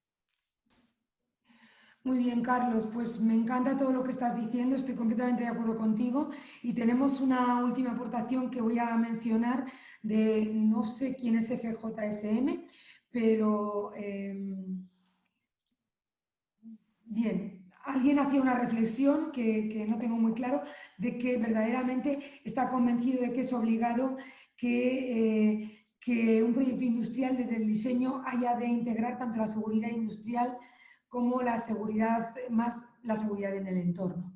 Con esto, si os parece, voy a dar por terminada esta interesantísima, desde mi punto de vista, sesión de ciberseguridad. Espero que al entorno de los 50 asistentes con los que hemos contado os haya parecido también interesante. Y vamos a dar paso a la siguiente sesión, que estoy segura de que también lo va a ser y mucho, que nos va a hablar de ciberseguridad Rubén Mora, que es nuestro CISO, Chief Information Security Officer de Seidor, y que nos va a hablar de cómo Seidor, como compañía, está poniendo en marcha sus procesos y sus implementaciones de ciberseguridad internas y que pretende también poder aportar en el futuro a sus clientes. Tienes la palabra, Rubén. Muchas gracias. Gracias. No sé si se me oye. ¿Se me oye bien? Perfecto. Bueno, pues espera, comparto pantalla. Sí. Un momentito. Vale. Bien. Sí, vale, perfecto. Pues buenos días. En primer lugar, agradecer, como no, al Congreso Industria 4.0, a sus organizadores, tanto a ingenieros industriales como a ingenieros de telecomunicaciones. Más el colegio oficial es mi colegio, o sea, como ingeniero en telecomunicaciones es un placer estar en un evento como tal. Y bien, en dicha presentación, pues bueno, el objetivo es más explicaros desde mi punto de vista como organizador de la ciberseguridad dentro de una compañía, pues qué retos me he tenido que encontrar. Evidentemente, la empresa en la que estoy es un proveedor de servicios. Evidentemente, fundamentalmente está encarado en todo lo que es la parte del entorno SAP, pero no nos olvidemos de que existen muchas otras tecnologías como Microsoft y otras que la compañía está siendo un referente. No obstante, yo no, digamos que lo malo de estar en una empresa proveedora de servicios es que yo no puedo contratar nada fuera, es decir, lo tengo que hacer dentro. Y esto es una fortaleza y una debilidad. Debilidad en el sentido de que los tiempos y la forma en que se ponen no es como uno quisiera en la velocidad que quisiera, y la ciberseguridad no entiende de tiempos. Evidentemente, cuando hay un ataque lo hay y hay que improvisar. ¿Por qué? Porque si no lo tienes montado hay que gestionar la respuesta al incidente. Pero por el otro lado, la fortaleza es que entras en la cocina del propio proveedor interno para organizar cómo tiene que dar la respuesta a los incidentes. Mi experiencia, pues básicamente en el mundo de la ciberseguridad, pues yo creo que a diferencia de otros CISOs, no sé si es mejor o peor, pero a diferencia de otros CISOs, se han quedado mucho en las fuerzas y cuerpos de seguridad del Estado. En mi trayectoria, pues he sido el jefe de delitos informáticos y me he encontrado cuando han fallado esas medidas de seguridad, es cuando me han encontrado. Entonces, evidentemente, mi tendencia dentro de la organización es más pensar cómo pensaría un humano que quisiera cometer un delito o situar la empresa en el hemisferio de la víctima, ¿no? Más porque, evidentemente, la repercusión que tiene cuando una empresa está centrada en el ámbito o en el comité de crisis está centrada en el ámbito de la víctima es vulnerable en todos los sentidos. Para ello, un momentito que cierro. Ahora que no veía. Bien. Para ello, simplemente, ya se ha comentado por aquí, ya se ha mencionado, estamos todos expuestos. Cuando digo todos, es decir, mi compañía, y es una forma que constantemente estoy concienciando, la figura, evidentemente, yo como CISO dependo directamente de la dirección general, No es lo normal, la tendencia es que cada vez las posiciones de la figura del CISO dependan más de la dirección general, a la misma altura que un CIO. ¿Por qué? Porque evidentemente es un ámbito ya muy específico en el cual la dirección general necesita tener conocimiento. Por tanto, una de mis pretensiones siempre en la organización es sensibilizar a la dirección general y en este caso la propiedad, de que podemos acabar siendo una noticia más como la que os expongo aquí, ¿no? Que aparecieron pues Cadena Ser, me parece que se ha comentado aquí el grupo Prisa, Everis. Pues desgraciadamente vamos a poder acabar aquí. Es que no lo vamos a evitar. Otra cosa es, tenemos que, y esa es mi función, evitar que el impacto sea lo mínimo posible. No es entrar aquí en el qué, pero evidentemente compañías potentes, compañías que lo están siendo aún, ¿pueden sufrir un ataque? Pues sí. Por tanto, si los grandes tienen ataques, pues imagínense los pequeños, ¿no? Donde la inversión tecnológica en la respuesta al incidente no está en el orden de las prioridades. Pero igualmente hay que hacer un comunicado, como en el caso del Prosegur. Sí, hemos sido víctimas y estamos gestionándolo. Pero es importante muchas veces la transparencia como una de las políticas dentro de una organización para que no se empiece a gestionar la reputación de una empresa por parte de terceros. Siempre hay que cogerlo por parte nuestra. Bien, nos podemos encontrar en cualquier tipo de ataque, desde modificación de tablas de SQL, captación de imágenes sin consentimiento, borrado de fichema, generación de entradas o tickets gratuitos, o en este caso de nosotros nos dedicamos a generar eventos, pues nos pueden cometer un fraude en nuestros sistemas, copia de ficheros con datos personales, modificación de clusters, servidores principales y así modificación de sistema GPS, encriptación de documentos y un sinfín de acciones que comprometerán nuestra seguridad y sobre todo nuestra reputación.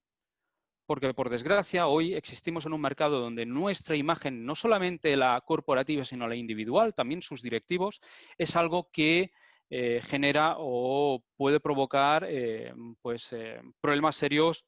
Pues imagínense que estamos en una fase de absorción, una fase de compra o la fase de venta de unos servicios a una tercera empresa y aparecemos retratados en los medios de comunicación. Pues la verdad sería un gran problema.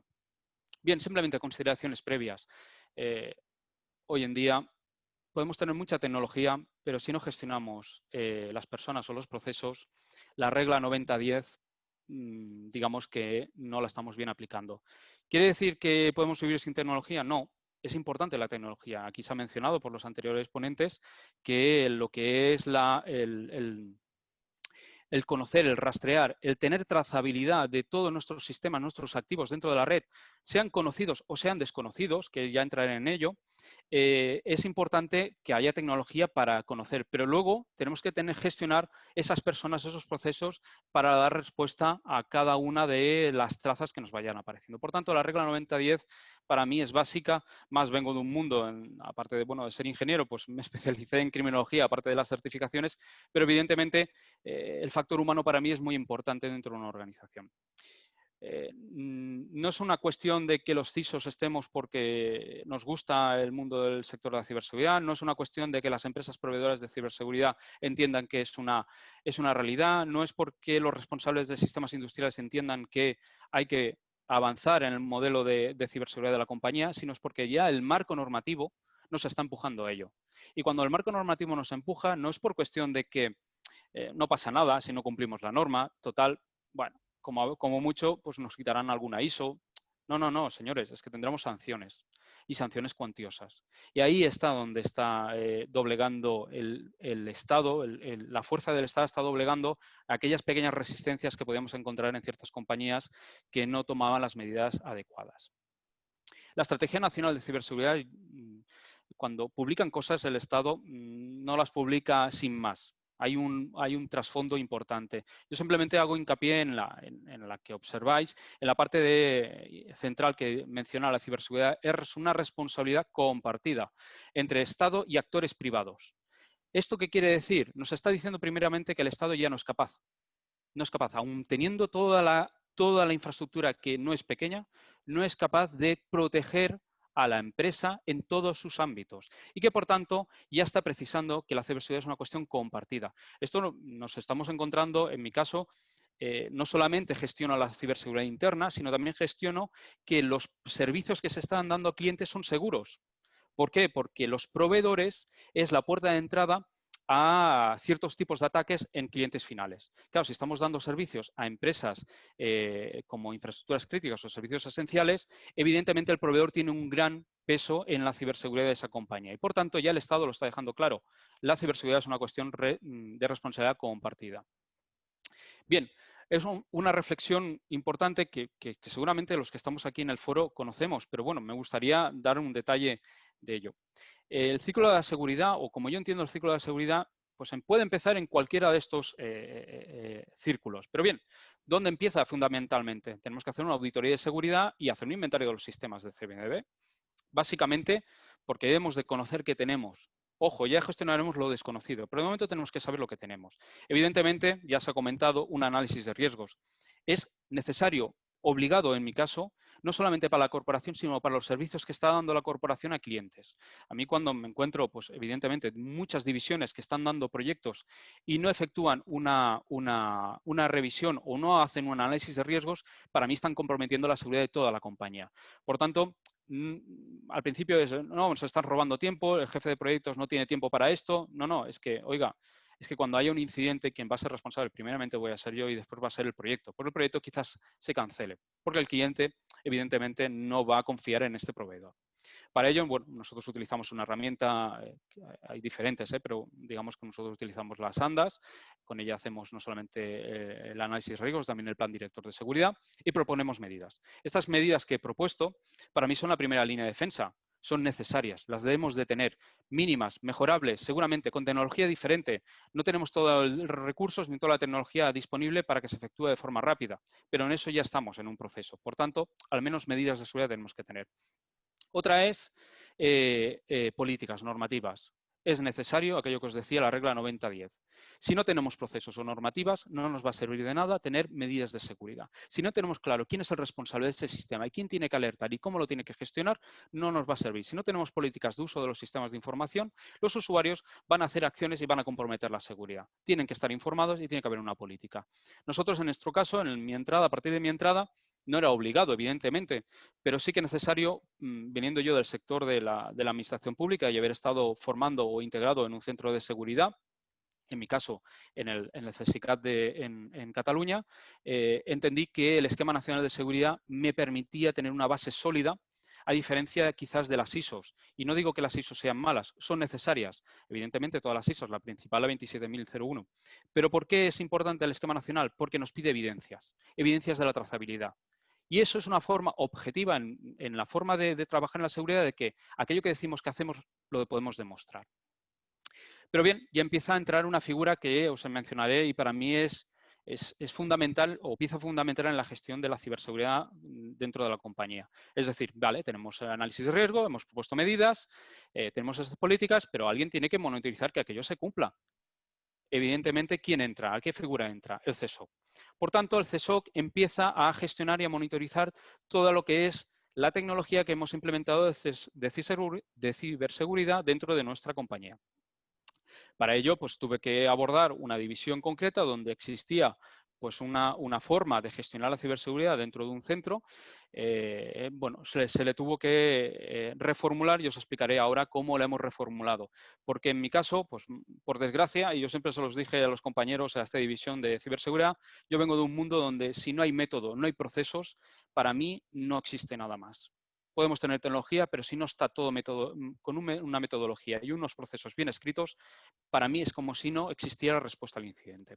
Por tanto, el CSOC necesita incorporar, que no tenía, una segunda línea de defensa, la respuesta a incidentes. Es decir, tenemos medidas de seguridad, las podemos ir gestionando, podemos ver qué pasa, pero cuando hay un incidente, ¿cómo lo gestionamos? ¿Quién se dedica a ello? ¿Qué capacidades tiene?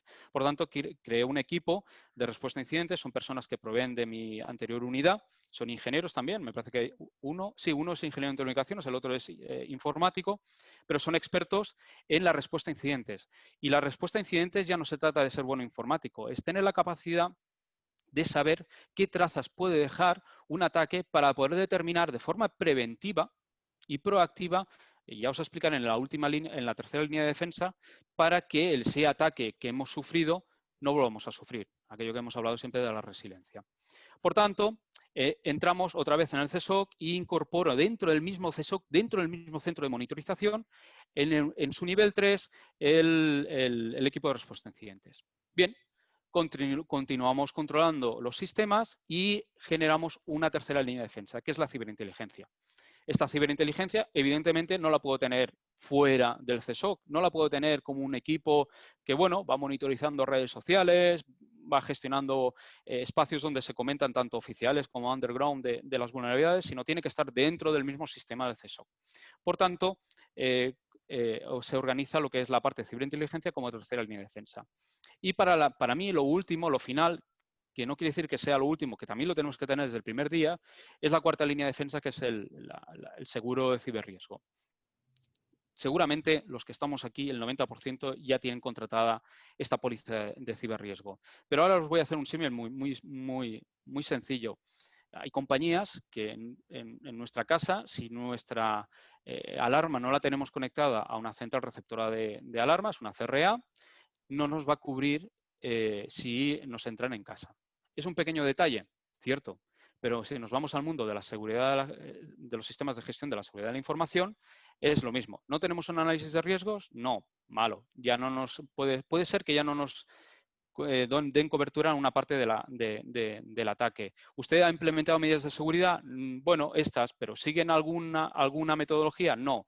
Pues seguramente nos podemos encontrar en una situación en que tengamos una póliza de ciberriesgos y no nos cubra una parte del ataque. Bien, para ello el CSOC, pues bueno, yo siempre he sido partidario que mejor que hablen los de fuera bien de nosotros, porque, bueno, pues por desgracia, yo en el mundo de los proveedores de servicios me he encontrado que se venden, y disculpen la sinceridad, se venden muchos recursos, muchas soluciones, y quizás la solución no acaba de estar suficientemente aterrizada. Entonces, prefiero que desde fuera me acaben garantizando que trabajamos bien. El primer eslabón en la que nos hemos encarado es el Esquema Nacional de Seguridad, lo tuvimos en enero del 2020, no es suficiente, evidentemente. El centro opera en diferentes estándares nacionales e internacionales, tanto los de INCIBE y CCNE, evidentemente los primeros por delante, pero evidentemente utilizamos el NIS, el MITRE y el Incident Response. Nuestra segunda evolución natural ya la veréis, supongo que en este año finalizaremos, pero evidentemente si yo os he dicho que vengo de un centro de respuesta a infraestructuras, en este caso venía yo del CSICAT, que era un CERT, pues os podéis imaginar cuál es mi estado natural para estar seguro de que gestiono bien la ciberseguridad. Bueno, las funciones que competen dentro de este centro de operaciones de seguridad, que para mí es importante para gestionar el día a día. Claro, imagínense en una empresa donde hay diferentes divisiones, diferentes empresas dentro de la misma corporación, con diferentes localidades, con diferentes países, con diferentes gestores o responsables de sistemas, y cada uno es, pues digamos, que un reino de taifas. Es decir, yo gestiono y yo hago lo que me parece. Entonces, yo soy la figura que llega después y encorseta, gestiona la parte de la ciberseguridad dentro de sus sistemas. Hay una parte que es bienvenida y otras que no tanto. Entonces, para mí, la parte fundamental es dar transparencia. ¿Y cómo se da transparencia a un administrador de sistemas? Que tenga acceso a cómo se gestiona la ciberseguridad en sus sistemas. Es decir, los CPDs que tiene la compañía, evidentemente el responsable de sistemas le da miedo que se acceda allá y que se gestione cuando hay un incidente.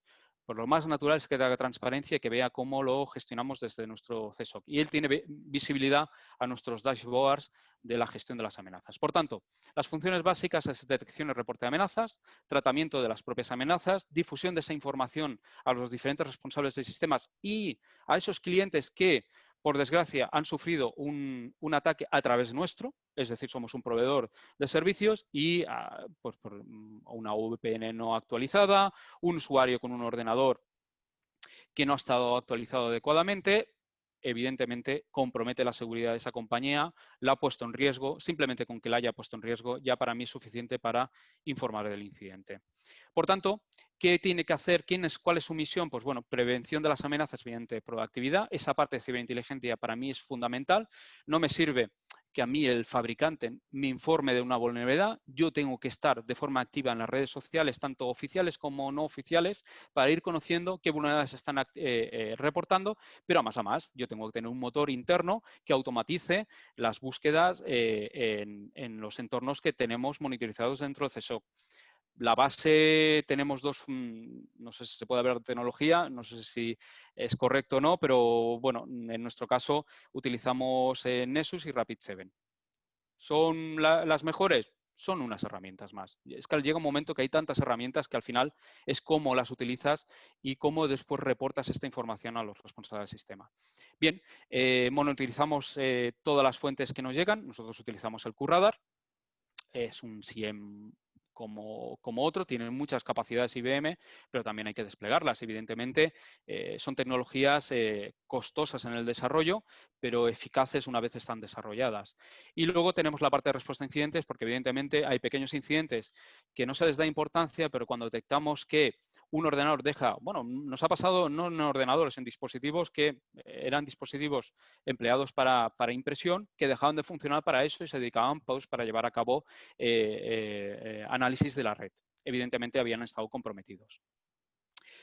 Entramos, y esto es para mí nuevo dentro de un CSOC, es que la formación y la concienciación de las amenazas, quien me tiene que alimentar esta información debe ser el propio CSOC. Es decir, yo en las formaciones internas que doy a trabajadores o la dirección, la base de ello viene desde el CSOC, porque es el que tiene la inteligencia de cómo nos estamos enfocando. Muchas veces, cuando se dan formaciones a trabajadores, siempre están los reincidentes, ¿no? Aquel que, bueno, por mucho que tengamos activada una política de doble 2AFA, de doble multifactor, nos encontramos de que hay el reincidente que constantemente puede abrir esos links de phishing, ¿no?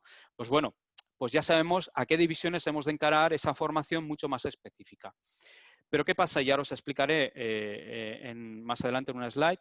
Ahí tiene que haber siempre un rediseño. Tenemos certificaciones como ITIL que ya lo hablan, la mejora continua. Es decir, por mucho que hagamos un proceso, el mundo de la ciberseguridad está en constante cambio. Por tanto, esos procesos deben estar en el mismo nivel de cambio. ¿Qué hacemos? Nosotros dentro del CSOC, ya os enseñaré en las posteriores slides, tenemos un nivel dedicado a la mejora continua. ¿Para qué? Para que los operadores del nivel 1 constantemente estén gestionando de forma autónoma la respuesta a los incidentes y no nos encontremos que constantemente llegue todo al nivel 3, que es el nivel más especializado, porque no saben cómo operar, porque el proceso no lo ha establecido adecuadamente. Pero luego el nivel 6, y la última misión, que es la 6, es la parte normativa de cumplimiento.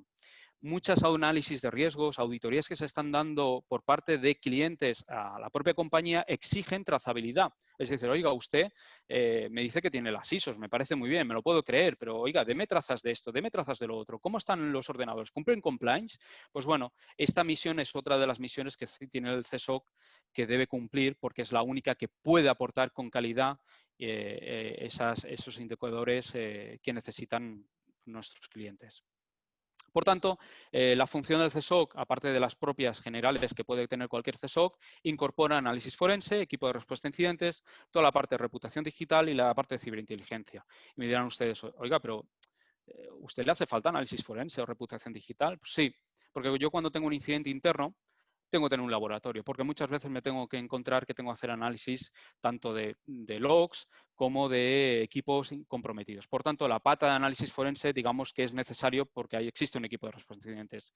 Pero me dirán ustedes, ¿y la reputación digital? Pues sí, cuando yo tengo una crisis, hay un comité, se abre y una de las gestiones que ya tiene que hacer la pata de ciberinteligencia es ver cómo están las redes sociales para empezar a dar información tanto a la parte de dirección general como a la parte de marketing para empezar a gestionar las redes sociales, tanto para clientes como de propias redes sociales más profesionales o no tan profesionales, para ver qué campañas se han de dar de información para gestionar, pues evidentemente, esos haters, ¿no?, que tenemos todas las compañías y que por el simple hecho de existir en el mundo, pues ya tenemos una serie de personas que nos quieren hacer daño o quieren atacar nuestra reputación digital.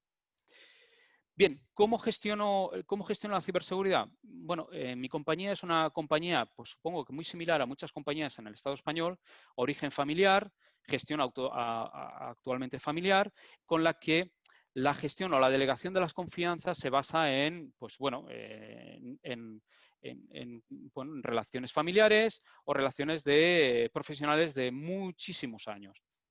Claro, yo soy pues, un recién llegado. ¿Cómo gestiono o cómo en esa parte doy la confianza a la dirección general que la parte de la ciberseguridad la puedo delegar y la puedo desconcentrar en efectivos que no dependan de mí directamente? Pues en los círculos de confianza. Si ustedes ven en su lado derecho, los círculos de confianza es el yo sería la propiedad, la familia son esas personas cercanas o personas de sangre que gestionan puntos importantes de la empresa, pero luego ya empezamos ese círculo más cercano que son los amigos. Evidentemente los amigos en el mundo empresarial serían las personas que se les ha delegado una responsabilidad. En este caso, en la mía es la ciberseguridad. Pero yo no puedo gestionar, yo no puedo monitorizar, soy una persona individual. Ahora mismo estoy con ustedes hablando. ¿Y quién gestiona la ciberseguridad en mi día a día? Pues evidentemente lo tengo que delegar, aparte de una oficina de ciberseguridad con personas expertas en ello, también lo tengo que tener en un centro de monitorización que es el CSOC. Por tanto, esos compañeros vendrían a ser ese nivel de CSOC que yo delego una parte de la gestión, pero que mi confianza es confianza con desconfianza. Delego una parte de la supervisión, pero digamos que velo y superviso que se haga bien esa actuación. Por eso es importante, al principio de todo, cuando se hablaba de las políticas, las normativas, cuando hablábamos del Esquema Nacional de Seguridad, hay una parte muy importante que trata el Esquema Nacional de Seguridad que separa lo que es la administración de la gestión de la seguridad. De tal manera que cuando se hacen los procedimientos de gestión y administración de los sistemas, incluye personas de mi equipo que son responsables de seguridad que administran esos sistemas de tal manera que el administrador no es el único que hace deshace, con lo que tiene un supervisor a su mismo nivel que comprueba que aquello que se dice que se hace, se hace. ¿De acuerdo? Por tanto, el CSOC tiene estos 3 niveles. El nivel 3 serían los máximos de confianza mía, serían operativos, gestionarían la parte de ciberinteligencia y respuesta a incidentes. Tendríamos un nivel 2 que es táctico, no opera nada, simplemente se dedica a la gestión de la mejora continua. Aquí, evidentemente, pues tenemos, nuestra compañía es fuerte en Microsoft y en SAP, tiene otra tecnología como GenSecure y IBM Security, que son internas, IBM Security, pues de toda la parte nuestra de partner. ¿Qué hacemos? Constantemente están mejorando esa tecnología. ¿Para qué? Para que el nivel 1, que son los que monitorizan y operan, puedan gestionarlo todo de forma casi autónoma. Eso que nos permite que el nivel 1, pues evidentemente, pues no haya unos sueldos tan elevados y que esa rotación no tenga impacto, sobre todo en la seguridad y en la confianza. ¿Cómo lo hacemos? Pues bien, incorporamos toda esa confianza, que es el círculo en la que a mí han delegado, y yo necesito de unos especialistas porque, a ver, puedo ser experto en ciberseguridad, pero ya sabemos que no podemos ser expertos de todo. Y en el mundo de la ciberseguridad cada vez se está creando espacios más de nicho y debemos tener contacto con todos ellos porque no podemos ser capaces de saber de todo, ¿no? Entonces, ¿cómo lo configuro? Yo en un nivel 2 incorporo ese nivel de especialización, incorporo especialistas en SAP, especialistas en Microsoft y en otras tecnologías que puedan haber en la empresa. Actualmente tenemos Huawei, Fortinet, Sophos, Cisco, Aruba, pero no quiere decir que mañana tengamos otra. Y los incorporo en el nivel 2, ¿para qué? Para que aquel proceso de respuesta al incidente se gestione de la mejor forma. Por tanto, no sé cuánto tiempo llevo, disculparme que voy... Sí, la verdad es que me tienes encandilada, le estoy aquí, atendiendo. Te quedaría como un minuto, terminamos a las 13:30, Bueno, con lo pues cual voy sí muy que te puedo rápido, decir que como está disculpar, siendo muy claro, no hay muchas preguntas, o sea que... disculpar, Bueno, básicamente, los niveles se tienen que ver por igual.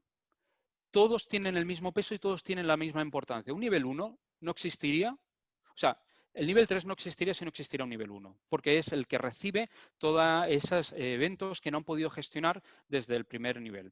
Pero la mejora continua no existiría si no existiera un nivel 3 y un nivel 1 que operara. Por tanto, es un ecosistema de tú a tú. Evidentemente, cada uno tiene su papel y cada uno tiene una acción importante. Aquí se ha definido una RACI. Y ahora os enseñaré la taxonomía que trabajamos. La RACI para mí es muy importante porque define cada uno quién es responsable de cada una de las acciones delante de cada uno de los incidentes. Porque no nos olvidemos, independientemente de la tecnología que estemos, independientemente de la compañía donde estemos, al final los incidentes son iguales, las amenazas son las mismas. Esto es nuestro denominador común. Es decir, si sufrimos un ataque de denegación de servicios, es un ataque de denegación de servicios. Luego ya veremos con la tecnología cómo damos respuesta. Pues imagínense, en nuestra infraestructura llegamos a definir una RACI con más de No sé si, porque esto va evolucionando, pero vamos ya por las 1.300 acciones que hay que hacer dentro de la respuesta a incidentes. Sabéis que la respuesta a incidente, en lo que es la metodología NIST, establece unos ciclos de respuesta tanto de la detección, la contención, la erradicación, ¿vale? Toda esta parte, este ciclo está definido y establecido dentro de lo que es un SOAR dentro de nuestro ecosistema. Bien, ¿qué es mi preocupación como CISO? Pues mi preocupación es detectar todo esto, detectar malware, phishing, denegación de servicio, acceso no autorizado, elevación de privilegios, uso no debido, acceso root no autorizado, detección de robo de datos. Vale. ¿Cómo lo gestiono? Pues bueno, ya os vuelvo a decir hacia dónde voy. Y como yo voy hacia ahí, tengo que incorporar en mis políticas internas, tenemos una normativa corporativa que obliga al esquema nacional de seguridad, pero que es necesaria en la respuesta a incidentes, es la taxonomía de los incidentes. Entonces, tenemos todos los incidentes los tenemos categorizados y tenemos clasificado qué tipo de acciones hay que hacer. Luego tenemos un SOAR que lo orquesta para que se automaticen. Bueno, incidentes de tipo crítico, hay estos, los de muy alto, tipo alto, los de tipo medio y los de tipo bajo. ¿De acuerdo? Yo esta diapositiva entiendo que se podrá compartir, está a vuestra disposición. Bien. Sí, sí. Imagínense, yo ahora mismo lo que me preocupa es esto, que hay muchas más cosas, evidentemente, ¿eh? Evidentemente. Pero yo me siento con el equipo de la división de Microsoft y les digo, señores, hay que definir una RACI para dar respuesta a estos incidentes. ¿Por qué? Porque el CSOC tiene que tener capacidad de dar respuesta automatizada lo máximo posible en el nivel 1. No quiero que me llegue a la oficina de ciberseguridad, que es el nivel 3, para gestionar estos incidentes. Por tanto, entramos en un entorno de Microsoft 365, en este caso es donde estamos, en nuestro entorno, y independientemente del plan que tengamos, tengo que tener capacidad de gestionar e-discovery, toda la parte de ATP, la parte de PAM, la parte de Windows Defender Security Center, la parte de DLP, la Azure, etc., etc. ¿De acuerdo?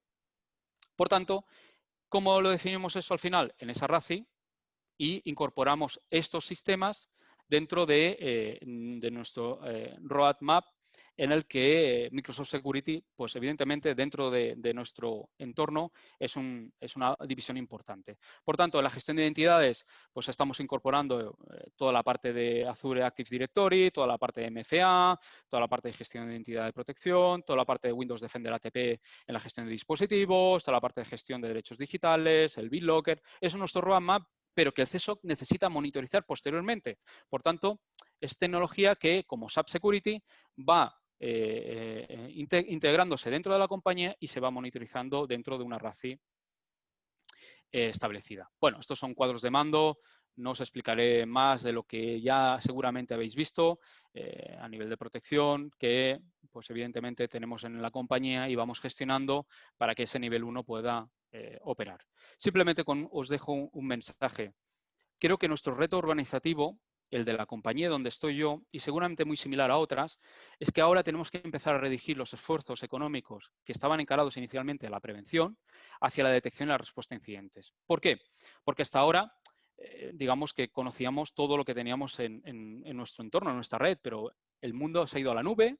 Ahora, por desgracia, estamos teletrabajando y con lo que se incorporan otros dispositivos que, pues bueno, pueden comprometer nuestra seguridad. Por tanto, hemos de ser capaces de detectar aquello que aún no sabemos y de dar respuesta a aquello que aún no conocemos. Y por tanto, es algo que yo os dejo aquí como para acabar.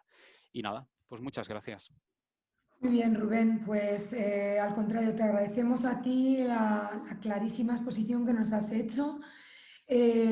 Yo creo que nos gustaría saber muchas más cosas, pero como fundamentalmente nos gusta cumplir con los horarios, pues no hay demasiadas inquietudes, porque yo creo que las que tú has explicado mucho y salvo agradecerte esto, toda tu exposición. Lo que os quiero recordar a los asistentes es que a las 5 volvemos a conectar con toda la parte de inteligencia artificial, que estaremos encantados de que nos sigáis acompañando y que esperamos que la mañana de hoy haya sido muy interesante y muy productiva. Y os agradecemos a los ponentes enormemente vuestro esfuerzo en ser claros, en transmitirnos todas vuestras experiencias. Sin nada más, pues procedemos a levantar la sesión y después de comer, los que queráis, aquí estamos de nuevo. Muchas gracias a todos.